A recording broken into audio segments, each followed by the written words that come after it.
विठ्ठले महाराज म्हणले काय केलं काय केलं काय विचार फार काय केलं नाही ते विचार काय केलं नाही ते विचार असं बोर होईना ना नाही म्हणजे लय चिंतन होऊ नये नाही ना नाही होत असलं तर सांगा होईना ना अमोल दादा नाही लय बोर होत असलं तर सांगा एकदा चहा पाणी घेऊन मग सुरू करू डबल एकदा बोर होत असलं तर विनोदाचा भाग सोडा महाराज आता तुमचं चिंतनीय गाव आहे म्हणून मी जरा जास्त खोलात बोलालो कसं आहे नाहीतर दुसरा ट्रॅक येते आपल्याला बदलायचा आहे का बदलायचा आहे का विनोदाचा भाग सोडा आता विनोद करीच ना मी काका विनोद सोडून दिले कीर्तनात कारण ते महाराज पण का करायला सांगू का काल परवा म्हणजे 2 महिन्यापूर्वी एक मुलाखत झाली बघा ज्ञानसिंधू संदीपान बाबा हासेगावकरांची तुम्ही नाव ऐकून असाल खूप मोठे वक्ते आहेत बाबा ज्ञानसिंधू संदीपान बाबा हासेगावकर त्यांची मुलाखत घेतली चैतन्य बाबा देगलूरकरांनी आणि त्यांनी प्रश्न विचारला चैतन्य बाबांनी की संदीपान बाबांना बाबा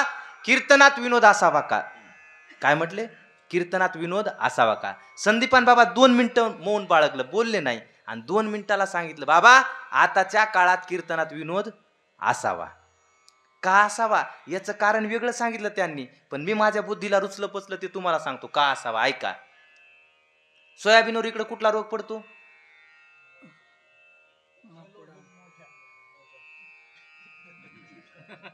सोपा सांगा ना मराठी एखादा मावा तुडतुडे बरं आळी हा किडी आहे बरोबर आहे बरं ऐका जे बाबांनी रोग सांगितला ते रोग महाराज सोयाबीनवर जर एखादा रोग पडला समजा त्या रोगाने पूर्ण सोयाबीन किडकं होण्यापेक्षा बाबा अख्खं सोयाबीन हातातून जाण्यापेक्षा एकदा त्याच्यावर रोगर फवारलेलं बरं हे का नाही कोणत्या सोयाबीनवर म्हणालो आता ओळखून घ्या बाबा म्हणतात चिंतनानं पूर्ण श्रोते झोपी जाण्यापेक्षा विनोदाचा एखादा फवारा करून त्यांना जागा ठेवणं बरं म्हणून करायला नाही तर विनोद करीत ना राजेश दादा कुठंच करीना हो घरी बी करीना अंगावच यालाय सहज विनोद केला एक दिवशी बाबा घरी सहज नवीन शर्ट नेला घरी 5,000चा नेला दिल्यांचा कराय काय झालं तुमच्याच पाकिटावर नेला ते का कापूस घालून न्यायचा आहे का सोयाबीन इकायचंय महाराज नवीन 5,000चा शर्ट नेला काका आणि घरी गेले गेले आवाज आला काय आणलंय आता इतक्या जोरात आई बोलत नाही राजेश दादा कोण बोलतय हा तुम्हाला आला अनुभव आता ती बोलती ती म्हणजे पोराची माय आणि पोराची माय म्हणजे माझी बायको उद्या तुम्हाला खटखटे पोराची माय कोणाला म्हणून आलं रात्री म्हणून उघडं केलं आणि इतकं उघडं करून का सांगितलं सांगू का कारण महाराज आताच्या युगात त्या बायकोला काय काय म्हणते सांगताच येईना काय काय नाव आले बाबा जिकडं गेलो आता फिरण्यात आलंय ज्या भागात गेलो तिकडं नवीनच नाव धर्माबादला कीर्तन होतं काल्याचं महाराज 2 हप्त्यापूर्वी 2 हप्ते आठवडे झाले बघा धर्माबादला काल्याचं कीर्तन होतं काल्याचं कीर्तन झालं दुपारी 2ला कीर्तन संपलं जेवण केलं निघालो तितक्यात एक गृहस्थ आला मला महाराज चला दूध घ्याला मी म्हणलं आता राहू दे ना मस्त कीर्तन झालंय जेवण झालंय आता दूध नको नाही म्हणला चला आता दूध म्हणलं की आपली सूज जात असती चला म्हणलं दूध तर दूध घेऊ द्या चलत चलत दूध होईन आणि त्याच्या संग 500 दक्षिणा बी होईन महाराज गेलो घरी मोठा वाडा होता त्याचा त्यानं लांबूनच आवाज दिला बायकोला ऐ महाराज आलाय आलाय मी म्हणलं आलाय तर आलाय भाषा असं इकडी काय लांब आलो तर आपण कशाला लय बोलायचे आलाय तर आलाय महाराज पण आतून बायकून आवाज दिला नाही यानं परत आवाज दिला ए या अरे महाराज आलाय तरी बी आवाज येईन आतून हे धावत गेलो घरात महाराज आणि घरात गेलो येणं पाहिलं पलीकून जाऊन तो मेन घराला कुलूप लावलेलं होतं लॉक होतो हे बाहेर आलं म्हणलं अरे बा महाराज आपला दूध घ्यायचा कार्यक्रम फसला म्हणला मी म्हणलं काय झालं म्हणलं आमचा बारदानाच घरी नाही मी म्हणलं बारदाना काय करायचं चहात टाकायचा का काय ते मला महाराज बारदाना म्हणजे तुम्हाला माहित नाही का मी नाही बाबा अहो मला बारदाना म्हणजे बायको मी म्हणलं बारदाना बायकोला म्हणतात ते पहिल्यांदाच ऐकलो त्याला मी म्हणलं खरंच ते मला खरंच बारदाना म्हणतात मी म्हणलं आमच्याकडे बारदाना डोक्यावर गठुडं बांधून नेतात सोयाबीन आणतो ना आपण गठुडं बांधून कुठं काय म्हणते सांगा आता कुठं कुठं पसारा कुठं कुठं खटखट कुठं कुठं भांडवल आता तर नवीनच आलं राजेश दादा तुमच्या इकडे आलं नसन आमच्या इकडे आलं तुम्ही म्हणता तू का लई लांबचा आहे काय 1.5 कोसावरचा बरोबर आहे का महाराज आलं कुंकड बी आलं आता नवीनच म्हणायचं आलं पद्धत बघा पिलू माईच्यान म्हणाले तितकं हसू नका म्हणालेत बाबा, ही वस्तुस्थिती या गादीवरून सांगतो. पिलू म्हणालेत, आमच्या इथे एक दिवशी पेटलं महाराज, मला कथेला निघायचं, टाइम झाला कथेला, खंडाळीला कथा सुरू होती महाराज अहमदपूर तालुक्यात, 1 तास उरला जायला. आणि घरी गेलो, मी आवरलं, म्हणलं कपडेच इस्त्री केले नाही, तुझं असाल तसं धोतर पडलं, शर्ट पडलं, अजून इस्त्री केली नाही. ती म्हणली, महाराज तुमची कथा, तुमची इस्त्री, तुमचे कपडे तुम्ही तुमचं बघून घ्या. मी म्हणलं, झालं काय आज, इस्त्री गरम नाही तूच गरम झाली. ती म्हणली, या बाका महाराज 3 दिवस झाला ऐकायला मी, तुमचे मोठे भाऊ भाऊजी त्याच्या बायकोला 3 दिवस झालं सारखं पिलू पिलू म्हणाले, तुम्ही एकदा म्हणले नाही. मी म्हणलं, माय आपल्याला म्हणता येत नसते, आपण धोतर नेसले आणि धोतर काढून पॅन्ट घाला तुला पिलू म्हणण्यामुळं, तर मला हळद शिजवाय जावं लागल. खरंय का? कुठं काय म्हणते महाराज सांगताच येत नाही. चला विनोदाचा भाग सोडून द्या. मी काय सांगायला लागलो, शर्ट नेला, शर्ट घरी नेला, मुद्द्यावर आलं पाहिजे. कीर्तनकारानं कुठं हिंडाव पण कुठ्याव बांधलेलं राहावं, कुठं बी म्हणजे पोरवरच्या बाहेर जाऊन नाही यावं बरं का. कीर्तनातली कीर्तनात महाराज शर्ट नेला घरी, आणि घरी नेलेला आवाज आला, काय आणलंय? मी म्हणलं शर्ट. जवळ आली आणि असं सूत बघू लागली. काय कळते काय माहित, माती आपल्याला अजून कळालं नाही. सूत दुकानदारानं द्यावं आपण घ्यावं, कळते का काका? नाही कळत. आणि खरंच आहे महाराज, कोणालाच कळत नसतंय. त्या बी उगं भूषण मारते. आता नारळातलं आणि कपड्यातलं असं म्हणतात, कोणालाच कळत नाही. पण उगं ती आली ना, असं बघू लागली, म्हणली, माय महाराज नरम सूत बी आणलं. हो, केवढ्याला आणलंय म्हणली. आता मी म्हणलं 5 सांगा तर 9 शर्ट पेट नगदीच, कमी सांगाव. मी म्हणलं 350ला. कितीला? 350ला. केवढ्याचं? 5000चं. ती महाराज घरात गेली, कपाट उघडलं, 350 पर्समधून काढले. आपले चोरलेले राजदादा. ती काय कामाला जात नाही, गट काढीत नाही, काहीच नाही. आपण उशिरा इकुन्याचे उशिरा, आणि उशीरवर सकाळी झोपायचं. ती 5लाच खिशे तपासती. पाकिटातले पैसे ती घेती आणि रिकामं पाकिट बंड्याच्या हातात देती. बंड्या झोपेतून उठायच्या आधी थुतराव हाणते आमच्या, उठ दुसरं आण, हे रिकामं झालं. आपण समजायचं डाका पडला, रिकामं पाकिट गवसलं म्हणजे. महाराज तिने 350 काढे माझ्या हातावर टेकवले आणून. म्हणली, महाराज हे जरा तुमचे 350. मी म्हणलं, अजून एखादा आणा म्हणून, स्वस्त भेटायले म्हणून. ती म्हणली, महाराज हे तुम्हाला 350 धरा, आणि तुम्हाला दुसरा आणा, आणि माझ्या भावाला राहू द्या. पहिल्यांदा धंदा केला कपड्याचा. 5000चं शर्ट कितीला ऐकलं? आणि काका तेच न्यायला आलो तुमच्याकडे वसूल कराय. विठ्ठल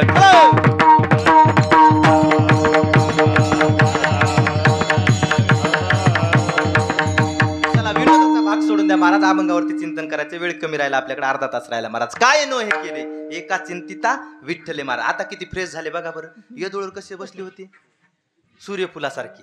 आता बघा किती प्रसन्न चेहरे झाले का नाही. असं लागतं जरा जरा मध्ये. राजूदाजी मला काय सांगायचं, काय नो हे केले, एका चिंतिता विठ्ठले. महाराज आम्ही 9 वाजल्यापासून ऐकायलो, काय नो हे केले, काय नो हे केले. नेमकं केलं काय तुमच्या देवानी? तर एकच दृष्टांत देतो, कीर्तन संपवतो. ऐका, तुमच्या पायाला कळ लागायच्या आधी कीर्तन आपलं संपवतो. काय केलं देवानी सांगतो, ऐका. जगद्गुरु तुकोबरायचं चरित्र लिहिलं बघा संत जगनाडे बाबांनी. संत जगनाडे बाबांनी लिहिलेलं चरित्र वाचायचं. कोणही या जगाबळाने लिहिलेलं वाचायचं नाही. चांगल्या अधिकार संपन्न व्यक्तीने लिहिलेलं चरित्र कोणाचंही वाचायचं. छत्रपतीचा असू महाराज, अहिल्यादेवीचा असू महाराज, तुकोबरायचं असू, ज्ञानोबरायचं चरित्र वाचायचे का चांगल्यानं लिहिलेलं वाचायचं. उगं येणं तिनं नाही महाराज, तिनं काही भरलेलं असतं मध्ये. महाराज जगनाडे बाबांचं चरित्र वाचा. वाचत असताना तुमच्या अंगावरती काटा येईल कधी कधी, आणि डोळ्यात पाणी येईल. इतके भयान प्रसंग तुकोबरायच्या काळात जीवनात आले महाराज. पण ऐका, त्या चरित्रामध्ये एक प्रसंग खूप गोड आला. तुकोबरायच्या जीवनामध्ये महाराज 14 टाळकऱ्यांचा उल्लेख येतो. किती? देवाचं नाव काय करतं हे सांगलो तुम्हाला, अगदी कमी काळात सांगणार आहे. 14 टाळकऱ्यांचा उल्लेख. त्याच्यातील एकाचं नाव महाराज कोंडाजी महाराज. कोंडाजी महाराज, कोंडजी महाराज, काही बी धरा. कोंडाजी महाराज एक दिवशी आपल्या गावात वट्यावरती मित्रांसोबत बसले होते. 4 जण मित्र होते, आणि विषय निघाला, अरे किती दिवस झालं म्हणले आपण इथं विठ्ठल विठ्ठल विठ्ठल म्हणायलो, इथंच भजन काढलो, राम मंदिर बांधले म्हण अयोध्येला, तीर्थयात्रेला तरी जाऊ बघायला. कोंडाजी महाराज, खरंय म्हणले बाबा, जाऊ. आताच घरती तीर्थयात्रा बी, आणि तीर्थयात्रा घडण्याचा एक काळ असतो.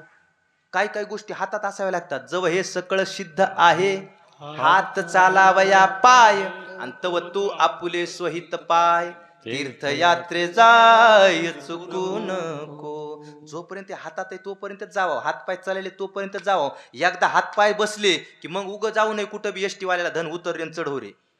अजिबात जायचं नाही महाराज. जोपर्यंत चलायले का तोपर्यंतच जायचं महाराज. कोंडाजी महाराज म्हणले, खरंय गाड्या, जाऊ म्हणले. आताच घडतं या. कुठं जायचं म्हणले? जाऊ म्हणले वृंदावन, बरसाना, नंदगाव, गोकुळ, मथुरा आणि काशी. काशी म्हणले की आनंद झाला. सगळे ठीक आहे म्हणले, जाऊ. सगळं ठरलं, उठले.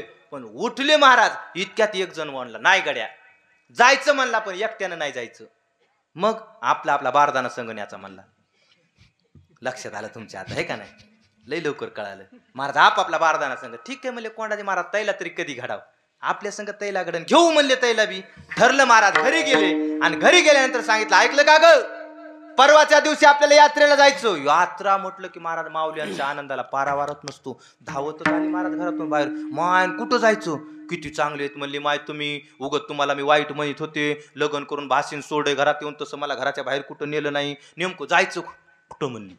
त्यांनी सांगितलं ऐक वृंदावन बरसाना नंदगाव मथुरा गोकुळ आणि काशी. काशी म्हणलं की लईच आनंद झाला. काशीला काशीला माय म्हणली किती दिवसाची मनात संकल्पना होती काशीला जावाव. मला वाटलं काशीला जायचं म्हणजे मांजरत मारावं लागते काय की, रोज भाकरी थापताना उलतनं फेकून हानीत होते, उलतनं काही मांजरीला लागत नव्हतं, मांजर काही मरत नव्हती आणि काशी काही दिसत नव्हती. कोंडाजी महाराज म्हणले उभारीचं बोलू नको, आता आवर, उद्याचा दिवस आहे तुझ्याकडे शिल्लक. या बोलायला लागल्या किती बोलतात महाराज, पुढे सांगन मी किती बोलतात, तर ऐका उद्याचा दिवस आहे शिल्लक आवर म्हणले. महाराज आता जायचे म्हणले आनंदच मावना. दुसऱ्या दिवशी सकाळी ब्रह्ममुहूर्तावरतीच उठली. सकाळी ब्रह्ममुहूर्तावरती. ब्रह्ममुहूर्त कळतो का मावल्यानं इकडं, इकड्या मावल्याला कळतंय का, कळतंय कधी सुरू होते ताई इकड्या मावल्याला ब्रह्ममुहूर्त? नाही तुम्ही म्हणता ना आम्हालाच काम विचारायला, हे पुढे इतके त्याला काही विचारणं, कारण उठायचं काम तुमचं असतं आधी ब्रह्ममुहूर्तावरती. बरं झालं महाराज इथं कळतंय ना, चांगल्याचे श्रवणातले आहेत. कुठंतरी महाराज परमार्थ रुजलेला आहे म्हणून कळतंय म्हणल्या, नाही तर काय काय गावात काहीच बोलणार. आणि एखादी बोललीस तर म्हणाली महाराज हो मला कळतंय, मग कधी येत आहे सांग बरं. ती म्हणली महाराज पप्प्याच्या बापाच्या मोबाईल मधला अलाराम वाजला की ब्रह्ममुहूर्त, तू दुपारी 12ला लावशील. तसं कसं जमन, ब्रह्ममुहूर्त कधी सुरू होतो आता ऐका, लिहून ठेवा डायरीत, नाही तर तुमच्या महाराज इथं दिमागात फिट करून ठेवा. ब्रह्ममुहूर्त सकाळी 3च्या नंतर प्रारंभ होतो, 3:30 पासून. कुठं 3:51 सांगितला महाराज, कुठं 3:31 सांगितला महाराज, पण आपण 3:30 पासून लमसम धरायचा, 3:30 पासून लमसम धरायचा, ब्रह्ममुहूर्त धरायचा. बरं जाऊ दे, आता ब्रह्ममुहूर्त माहिती करायला नाही हे बी सांगतो. आता त्याच्या उठायचं कामच पडणं, कोणीच उठना ब्रह्ममुहूर्ताला, तुम्हीच काय आम्ही बी उठणार. रोज परमार्थामध्ये साधना करणारे लोक पण उठणार ब्रह्ममुहूर्तावरती. महाराज ब्रह्ममुहूर्तावरती उठत होत्या. कोण? ब्रजनाम गोपिका. भागवतामध्ये लिखित पुरावा आला बघा, 6व्या स्कंदामध्ये ब्रह्ममुहूर्ताचा पुरावा आला. ब्रह्ममुहूर्ताचा ब्रजनाम गोपिका उठत होत्या. लिखित एकच पुरावा सापडला मला बाबा, दुसऱ्यांचं उठले असतील कोणी परत ब्रह्ममुहूर्तावरती, पण लिखित पुरावा त्यांचा सापडा. कोणाचा? ब्रजनाम गोपिकांचा. त्याच्यानंतर महाराज त्या का उठत होत्या हे सांगतो, कारण त्या चंद्रवंशी होत्या. बरं नुसत्या चंद्रवंशी होत्या म्हणून उठत होत्या का? नाही, पुढचं कारण बी सांगतो ऐका, भागवतात आलं का उठत होत्या. कारण असं म्हणतात काही काही मुहूर्तावरती, काही काही तिथीवरती चंद्र हा फक्त ब्रह्ममुहूर्तापर्यंत असं म्हणतात राहतो, आकाशात राहतो, आणि ब्रह्ममुहूर्त प्रारंभ झाला रे झाला की तो अस्ताला जातो, मावळतीला जातो. म्हणून गोपिकांचं व्रत होतं जोपर्यंत चंद्र आहे आकाशात असं म्हणतात तोपर्यंतच उठायच्या आणि त्याचं दर्शन घेऊन कामाला लागायच्या. हे कोणाचा नियम? गोपिकांचा. आता गोपिका गेल्या, चंद्रवंशी गेल्या, आता सूर्यवंशी आल्या. आता सूर्य निघाल्या उठू लागल्या. बरं ते तरी बरं होतं, जरा सूर्य निघाल्या उठणं बरं आहे, हाय लवकरच जरा सूर्य निघाल्या उठणं बी. महाराज आता ते बी गेलं, आता त्याच्या पुढे आले. पहिलं ब्रह्ममुहूर्तावरती उठत होत्या, नंतर सूर्यवंशी आल्या, सूर्य निघाल्या उठू लागल्या. आता तसं नाही, आता सूर्यानं उगवाव आणि घरातल्या सूर्यानं उठाव. त्यानं नुसतं उठू नये अमोल दादा, त्यानं चुलीला पेटू घालाव, गॅस असलं तर टुचकून गॅस पेटवाव, पाण्याचं भलं मोठं न उचलणार बघून उचलाव, आंघोळीला त्या चुलीवर नेऊन ठेवाव, जाळ घालाव, खळखळ पाण्यानं उकळाव आंघोळीच्या, आणि उकळल्यावर मग त्यानं आवाज द्यावा तिला, उठ म्हणू नये, नुसतं आवाज द्यावा, ऐ हंगा ना या ए हा उठ बरं यो न म्हणाव. तरी ती उठ ना, परत येणं आवाज द्यावा, या काय कमाल झाली बाबा, असं कुठं माणूस असतं, उठ बरं उठ उठ बरं, काकू उठल्या भांडे वाजायलेत. तरी उठ ना, मग याला राग येतोय, घरात जातो आणि 2 बरस आणतो, एक तिचा आणि एक याचा, ब्रश घेऊन येतो, ब्रश धुतो आणि त्याला कोलगेट, सेन्सोडाईन, पेप्सोडिन, पतंजली जे काय घरात असेल पेस्ट ते लावतो आणि घेऊन येतो, म्हणतो धर बरं दात घास, उठ बरं चहा करता येते. महाराज तरी उठ ना, मग याला राग येतो, इतकं करून उठ ना, मग रागात म्हणते काय कमाल झाली बाबा, अरे तुला उठवालो कधी, त्यानं पाणी तपलं, पाणी उकळलं, बरस आणले, तुला रोज बरस द्यावं लागायलेत. कोण म्हणाव? येनो काय म्हणावं, रोज बरस द्यावं लागेल. मग महाराज ते हळूच तोंडावरलं पांघरून काढते आणि मग म्हणते, काय व माणसाला साखर झोप लागायची, टरल टरल टरल तुमचं सुरू होतंय. नुसते बरस बरस, तुम्हाला लयच भूषण वाटायले म्हणली बरस द्यालात, नुसते बरस तर देतात, नुसते बरस देतात तर इतकं बोलायलात, नुसतं बरस देतात, घासले काय खांतीची दात मय. काय महाराज, आताच झालं हे कलियुग म्हणतात याला. ब्रह्ममुहूर्ताचं सोडून द्या, आता इतक्या उशिरा उठायला पण नको वाटायले. पण ब्रह्ममुहूर्ताचं वातावरण सांगू का महाराज, दशमस्कंदात परत जा, 6वा सोडा आता दशमस्कंद ऐका. दशमस्कंदात महाराज ब्रह्ममुहूर्ताचं वर्णन आलं, किती गोड असतो, किती असतो सांगू का ब्रह्ममुहूर्त गोड. ब्रह्ममुहूर्तावरती उठा तुम्ही आणि दुपारच्या वेळेला महाराज 47 डिग्री सेल्सिअस तापमान असू द्या. किती? 47 डिग्री सेल्सिअस. मी सांगत नाही, भागवत सांगतोय. तुम्ही म्हणाल भागवतात डिग्री सेल्सिअस आलो का लिहून, तसं आलं नाही, पण अनुमान प्रमाण काढलं. भागवतात आलं तनु कायला जितकं तापमान सहन होईल, म्हणजे आपल्या देहाला शरीराला जितकं तापमान सहन होतं तितकं तापमान दुपारी असू द्या. मग आपल्याला किती सहन झाले आतापर्यंत? 47. त्याच्या पुढे गेलं नाही, मग आपण प्रमाण काढ, आपण 47 सहन केलंय, मग 47 तापमान दुपारी असू द्या.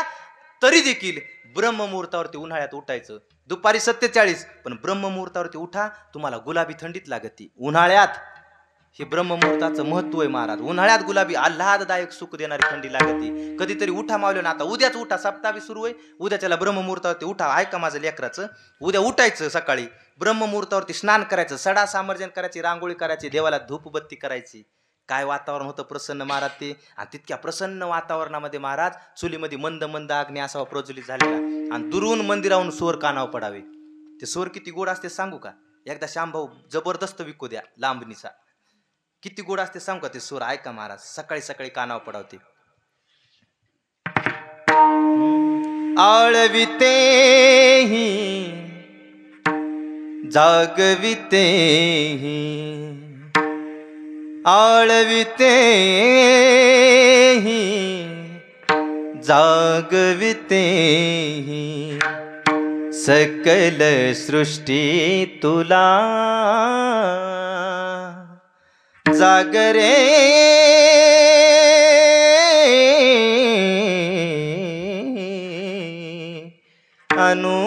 अनुसुयेच्या मुला. जागरे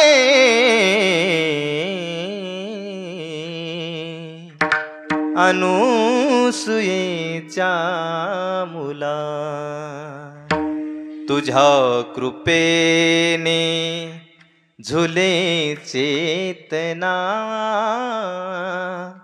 ब्रह्मरसातून मिळे प्रेरणा, सूर्य उगवला नव किरणांचा,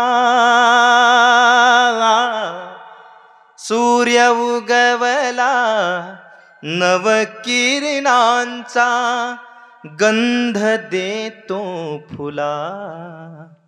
जागरे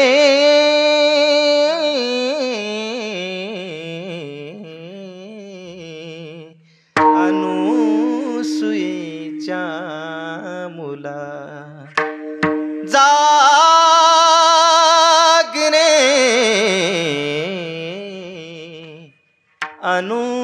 अनुसुयेच्या मुला. हे कधी ऐकाव, हे कधी ऐकाव? ब्रह्ममुहूर्तावर सकाळीच ऐकाव हे. कारण हे महाराज काय काय रागाला बी, आता तुम्ही पारंगत आहेत त्याच्यात मुजा भाऊ, काय काय रागाला प्रहर दिली, वेळ दिला, त्याच वेळात ते राग गावे महाराज. त्याच्यात चैतन्य निर्माण होतं महाराज. चैतन्य भूपराग प्रारंभिक राग आहे काका, प्रारंभिक राग भूपराग. सकाळी सकाळी गावा, नाही ते कीर्तनाच्या सुरुवातीला गावा. वातावरणच होतं घनश्याम सुंदरा श्रीधरा, अरुणोदय झाला, उठिलव करीवन माळी, हृदया चळी मित्र आला, घनश्याम सुंदरा श्रीधरा. महाराज आता वेळ कमी नाही तर बरंच म्हणलं असतं, मला वेळेच संपवायचं. ऐका, चला पुढे चला. ब्रह्ममुहूर्तावरती उठल्या कोण? कोंडीबाई महाराजाची पत्नी, कारण यात्रेला जायचं होतं. उठल्या महाराज, उठल्या उठल्या आंघोळ केली बाबा, आणि हरभऱ्याची डाळ काढली, वाळू घातली, शेजारीने आली, म्हणली आवरलं का ग? अगं आजचा दिवस आहे माय, उद्या तर निघायचंय म्हण. ती म्हणली ही काय माय, आता हरभऱ्याची डाळ काढी, दळून आणते, या डाळीचं बेसन पीठ करते, मग बेसनाचे लाडू करते, बुंदी करते, खारी बुंदी करते, चिवडा करते, पोह्याचा चिवडा करते, लसणाची चटणी करते, जवसाची चटणी करते, शेंगदाण्याची चटणी करते, गोचाडाची नसती वाटतं. कशाची बी कशी होईन हे का नाही. महाराज इतकं अट्टहास असतं यात्रेला जाताना. यात्रेला जातो ना आपण, किती अट्टहास, किती बॅग भरतो, पण कशासाठी बाबा खरं सांगा, देवासाठी का देहासाठी? देहासाठी जातोय देवाला, पण चोचले आपण जिभीचे पुरवतोय, देहाचे पुरवतोय. बरोबर आहे का? महाराज तसंच झालं. आणि इतकी तयारी करायची, इतक्यात कोंडाजी महाराजांनी आंघोळ केली आणि बाहेर पडले. कशाला पडले ऐका, सांगतो. 2 समीकरण आटळत बघा, 2 समीकरण. कोणचे कोणचे? एक समीकरण पहिलं, यात्रा म्हटलं की पैसा लागतो. पहिलं समीकरण, यात्रा म्हटलं की पैसा लागतोच. आणि दुसरं समीकरण, वारकरी म्हटलं की गरीब असतो. तुम्ही म्हणाले असं का म्हणाला, मी सांगत नाही, तुकोबराय म्हणले, देवाची ते खून आला ज्याच्या घरा, आणि त्याच्या पुढे चिरा संसार असे, त्याचा संसार फाटकाच म्हणले. ज्याला देवाचं येड लागलं का त्याचा संसार फाटका. आणि कोंडीबा महाराजाचं असंच होतं, संसार असा तसाच होता महाराज, तेवढा जेमतेमच चलत होता. पैसे पाहिजेत, आता जाऊचं कसं? आंघोळ केली बाहेर पडे. कोण सावकार कोण आणू म्हणले, उसने पासने नाहीच भेटले तर या जण आणू. अख्खो गाव फिरले, पण 1 रुपया मिळाला नाही. आणि असंच असतं बघा, चांगल्यानं किती चांगल्या कामाला पैसे मागू द्या, देतच नाहीत. आणि तिथंच एखाद्यानं जाऊ द्या आणि नुसतं म्हणू द्या ओपन आलं या, क्लोज येतेच, दे बरं 1000, 2 देतील. तुमच्याच गावचं नाही, कोण्या गावची कंडिशन महाराज, चांगल्याला भेटत नाहीत. कोंडाजी महाराजाला कुठे भेटले नाही. नाराज होऊन कोंडाजी महाराज घरी आले. आणि घरी आले, आता ऐका मावल्यानं, तुमच्या महत्वाचं अख्खं कीर्तन विसरा माझं, इतकंच लक्षात ठेवा. तुमचे मालक जर कधी बाहेर कामी गेले ना, कोण्या बी कामी, एखाद्या हातात काम घेऊन, ते होऊ न होऊ, आल्या कधीच विचारायचं नाही झालं का काम. आल्या त्याला चहा द्यायचा, पाणी द्यायचं, महाराज शांत होऊ द्यायचं, नंतर व्यवहाराचं बोलायचं. आल्यात नाही विचारायचं झालं का काम. पण कोंडाजी महाराजाचं असं झालं, महाराज आल्या विचारलं, मिळाले का म्हणली पैसे, आणि मिळाले असले तर त्याला चाळाचे घ्या म्हणली. पहिल्यांदाच बाहेर चालले, तिथं गेल्यावर म्हणू नका पैसेच नाही तरी कमीच आहेत रे. महाराज राग आला, आल्या पाणी बिने देवा का डायरेक्ट व्यवहारातच. नुसतं कोंडाजी महाराज म्हणले, तुला कळतंय का नाही काही, इतकंच म्हणले.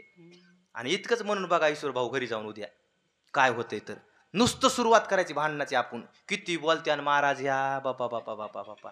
कोंडाजी महाराजाला तितकंच बोलू लागल्या, काय बोलत्यान. आणि कोणाचे असू द्या बरं का मामा, कोणाचे असू द्या, महाराजाचे असू, पखवाज वादकाचे असू, गायकाचे असू, कलेक्टरचे असू का पंतप्रधानाचे. आताच्या पंतप्रधानाला नाहीच म्हणून सोडून द्या, त्याला असती तरी त्याला बोललीच असती. केवढा माणूस मोठा होऊ द्या, बायको पुढे फेलच. केवढा मास्तर बघा, मास्तर अख्ख्या गावाला शिकतोय, त्यानं शिकलेले विद्यार्थी कलेक्टर झाले, पण तो घरी गेल्या बायको म्हणते मला नका शिकू. मास्तराला अरे अख्ख्या गावाला शिकवायले ना. पुढे जाऊन सांगतो महाराज, पेंटर अख्ख्या गावाचे घर रंगितोय, भिताड रंगितोय, मंदिर रंगितोय, आणि घरी गेल्या बायको म्हणते चापटी तोंड रंगीन. तेच अरे ते भिताड रंगवायले अख्ख्या गावाचे, तू 5 मिनिटात का. तैच सोडा व्यवहारातलं, आपलं सांगतो आपलं. मुंजा भाऊ किती गोड चाल गाची, आणि घरी जाऊन म्हणायचं लईच गोड चाल म्हणली बाबा आज. तिला म्हणायचं ऐ लईच गोड चाल म्हणली आज. ती म्हणती तुझी चाल मला माहित आहे र, तुझ्या चालीला तर फसले इथं येऊन पडले. बरं हे तैच झालं. राजभाऊ लय जोरात थाप हाणायलेत, पकवाजाचं सांगू का. हा हीच का पुन्हा पकवाजाचं लय जोरात थाप हाणायलेत. तुम्ही इथं किती थापा हाना, घरी गेल्या आमची ताई म्हणती बापू त्या थापी तिकडच हाण, मला थाप हाणूच नको. बरं तुमचं सोडा, माझं सांगू का कीर्तनकाराचं. तुम्ही म्हणाल सगळ्याचं घ्यायला, आमचं सोडायला. माझं सांगू का, माझं मी किती चांगलं कीर्तन करू द्या, घरी जाऊन म्हण द्या ए लईच भारी कीर्तन केलं ना, लईच भारी जमलं आज. ती म्हणती तुला दुसरं येतंय काय, तितकं तर येतंय. कोणाचं बी सिस्टीम वाल्याच सांगू का श्यामभाऊ, नग बाबा मला 7 दिवस वापरायचंय. विठाला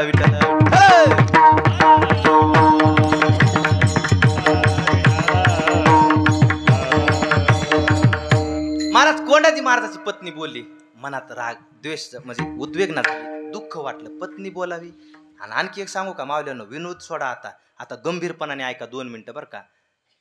तुमचा जर पती कधी रागावला, घरी येऊन नवरा कधी रागावला, तरुण मंडळी, बाप माणूस सांगतोय, घरातला बाप पती माणूस कधी घरात आला आणि जर रागावला तर समजायचं काहीतरी संकट आहे परिस्थितीचं, याच्यावर काहीतरी व्यवहाराचा ताण आहे म्हणून रागावाले. एरही रागावत नाही, त्याला 5 मिनिटं रागावू द्यायचं. किती त्याचा राग जास्त नसतो, 5च मिनिटाचा असतो. त्याला रागावू द्यायचं, त्याला प्रत्युत्तर द्यायचं नाही, बोलायचं नाही.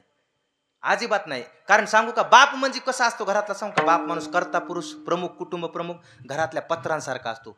घरावर पत्र असतात का, वादळ वारं पाऊस आला की पत्र वाजतात बघा, आवाज करतात, पत्र वाजतात. आपल्याला वाटते काय झोप मोडाले तुगच वाजायचं, पण ते मायानं वाजत नसतात. ते आपल्यावरती आलेले वादळ वाऱ्याचं पावसाचं संकट वरच्या वरी झेलत असतात आणि आपल्याला खाली सुखरूप ठेवत असतो. त्याला बाप म्हणतात. बापही असंच करतो, परिस्थितीचं संकट वरच्यावरही झेलतो आणि आपल्याला खाली सुखरूप ठेवतो. आपल्याला कळू देत नाही संकट आलेलं, त्याला बाप म्हणतात. त्याला बाप म्हणतात. उगं नाही महाराज, मला गाणं मनाच वाटत नाही कीर्तनात, पण एक गाणं मला लईच भावलं महाराज, अगदी भावलं महाराज. त्याचे शब्दच इतके गोड आहेत, अध्यात्म लपलं त्या शब्दामध्ये, गोड शब्द आहेत. ऐका महाराज. उरामदी माया त्याच्या काळ्या मेघावानी, दाखविना कधी कुणा डोळ्यातल पाणी. जिजू जिजू संसाराचा गाडा हाकला, वटामंदी हासू परी कना वाकला. घडीभर तू थांब जरा, ऐक त्याची दापर, लई अवघड हाय गड्या उमगाया बापर, उमगाया बापर, लई अवघड हाय गड्या उमगाया बापर, उमगाया बापर. इतका सोपा नाही गड्या बाप कळायला. बाप कळून घ्यायचाय का तरुण मंडळी, एक करा. अरे आता ज्या परिस्थितीत, चांगल्या परिस्थितीत तुम्ही आहेत का, तिथं क्षणभर थांबा, घडीभर थांबा आणि पाठीमागं वळून पहा. तुमच्या बापानं किती भयान परिस्थितीतून तुम्हाला ओढून इथपर्यंत आणलं, किती खस्ता खाल्ल्या त्याच्यासाठी. मग तुम्हाला कळेल तुमचा बाप काय आहे. कधीच बापाला उलट बोलायचं नाही महाराज. मी बाप जास्त वेळ सांगणार नाही, महिलांना सांगत होतो का, कारण महाराज महिला जरा जास्त बोलतात नवऱ्याला. कधीच बोलायचं नाही महाराज नवऱ्याला, कधीच जास्त. सांगू का, उलट तुम्ही, तुमचा तरुण मुलगा जर कधी घरात तुमच्या जवळ बसला ना, तरुण मुलगा, तर त्याच्या मुखावरून हात फिरवायचा आणि त्याला सांगायचं एकांतात, बाळा ऐक ना, मी जसं नांदायला आले ना बासिंग बाजून या घरात, तेव्हापासून पाहते रे, अरे तुझ्या बापानं कपाळाचं बासिंग सोडलं, याच्या त्याच्या बांधावरती राब राब राबला, आपल्या संसाराला त्यानं पुरवलं रे, कधी 1 रुपया कमी पडू दिला नाही. पण ऐक ना बाळा, इथून पुढे तुझं आता शिक्षण वाढ, कधी काही कमी पडलंच तुला संसारात, तुला जर राग आला ना, तर तुझ्या बापाला शब्दानं दुखू नको बरं का. मला ये आणि मला 2 शिवा दे, पण बापाला शब्दानं दुखू नको. हे कोण सांगाव, कोण सांगाव? महिलांनी सांगावं. बरोबर आहे बाबा, आपल्या लेकराला इतकंच सांगावं, तुमचं लेकरू कधीच उलट बोलणार नाही. गादीवरून सांगवलं, बापाला कधीच शिवी देणार नाही. पण नेमकं तुम्ही उलट करतात, तुम्ही नेमकं उलट करतात. तुमच्या पोराचं तुमच्या नवऱ्याचं जराचं बिघडू द्या, चटकू द्या, भांडण लागू द्या, तुम्ही काय म्हणतात, बाबा त्या लेकराला म्हणतात, बाबा हे पहिल्यापासून असंच आहे रे, मी आहे म्हणून तर धकील याचं. ते पोरग शिवा नाही तर काय देईन बापाला. उलट करतात. विनोद सोडा, लक्षात घ्या. अरे आपण संस्कार दिले तर त्यांना लागतील. चला माझा विषय नाही, पुढे जायचं, माझ्याकडे वेळ नाही ना, ते बोललो असतो महाराज. ऐका, कोंडाजी महाराज बोलली म्हणून महाराज उद्विग्न झाला. इतक्या शेजारीने आली, म्हणली का भांडणं करायला तरी नवरा बायको. कोंडाजी महाराज म्हणले, काकू यात्रेला जायचं. ती म्हणली मी बी आले ना.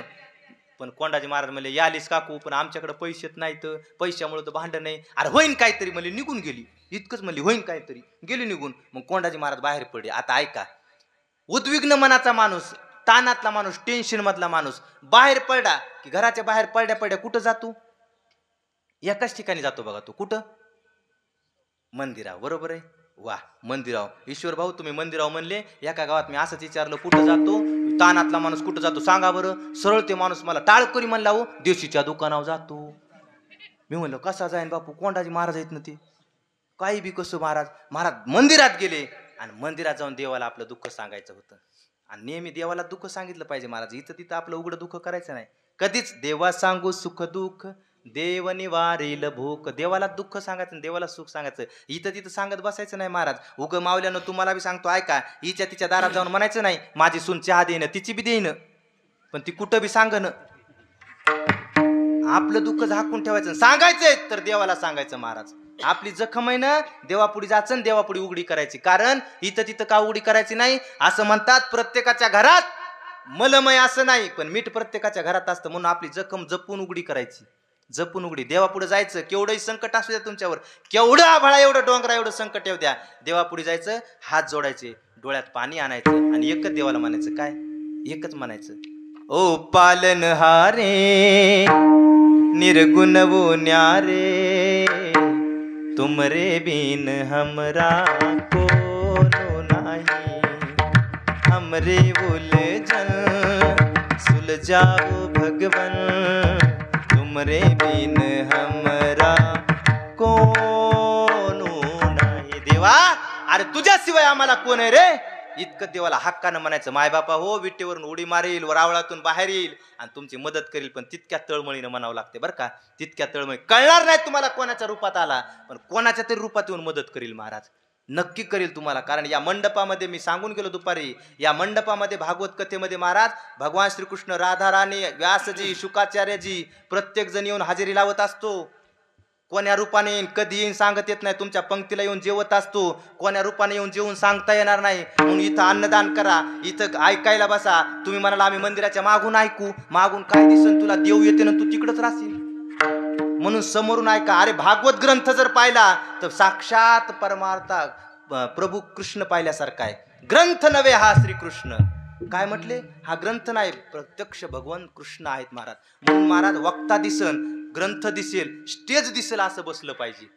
काय दिसलं पाहिजे? मला काय सांगायचं, देव कोणाच्या रूपात सांगता येतं, पण मदत करतो. कोंडाजी महाराजाला माहित होतं, कोंडाजी महाराज तानात बाहेर पडले पण देवाकडे आले. देवाच्या मंदिरात पाय ठेवणार, इतक्यात महाराज तुकोबरायांनी मागून आवाज दिला, कोंडीबा कुठं जातोयस? परत आले महाराज आणि तुकोबरायाचं दर्शन घेतलं. देवाला पाठीमागे सारलं. देव सारावे परते आणि संत वनावे आरते. महाराज संताला अगोदर मान दिला, दर्शन घेतलं महाराज आणि खाली मान घालून उभं राहिले. तुकोबराय म्हणले, अरे खाली मान का घाली? वरी बघ ना. बघच ना. हानवटी धरली वर केलं तर डोळ्यात पाणी होतं. का रडतोयस? सांगितलं महाराज पत्नी नको ते बोलते. का बोलते? पैसा नाही, यात्रेला जायचंय. अरे पैशामुळे रडतो का? म्हणले मी देतो. काय म्हणले तुकोबराय? मी देतो पैसे. कोंडाजी महाराज म्हणले, महाराज तुमचेच खाचे वांदीत, तुम्ही कुठून पैसे देणार? कोंडाजी महाराज म्हणले, असं उभारीचं बोलतोस तू? देत होतो उभारीचं बोलायलाच, पण म्हणले जाऊ दे देतो. ऐक म्हणले, पण कुठं जायचं? महाराज सांगितलं वृंदावन, बरसाना, नंदगाव, गोकुळ, मथुरा आणि काशी. वा, आनंद वाटला. काशीला जायचंय का? पत्र लिहून दिलं, तुम्ही विश्वनाथ दीन रंक मी अनाथ. दुसरं पत्र दिलं महाराज, परिशिव माते माझी विनवनी, मस्तक चरणी ठेवितसे, मस्तक चरणी ठेवितसे. गंगेच्या नावानं दुसरं पत्र दिलं, पहिलं पत्र विश्वनाथाच्या नावाने दिलं. बरोबर आहे. पत्राचं हातात ठेवलं महाराज. कोंडाजी महाराज म्हणले, महाराज माझंच वजन न्यायला माझ्याकडे तिकिटाला पैसे नाहीत, पत्राचं वजन कुठून नेऊ? म्हणले काळजी करू नको, मी देतो. खाली वाकले, इंद्रायणीच्या डोळ्यात हात घातला आणि पाण्यामध्ये मुठ मारली. न दिसती पाण्यात मुठ मारली, वरी हात केला, कर म्हणले हात पुढं केला, सोडली महाराज मूठ. जशी मूठ सोडली ना अमोल दादा, जशी मूठ सोडली, कोंडाजी महाराजाच्या हातावरती महाराज 2 गायछापच्या पुड्या पडल्या नसतील.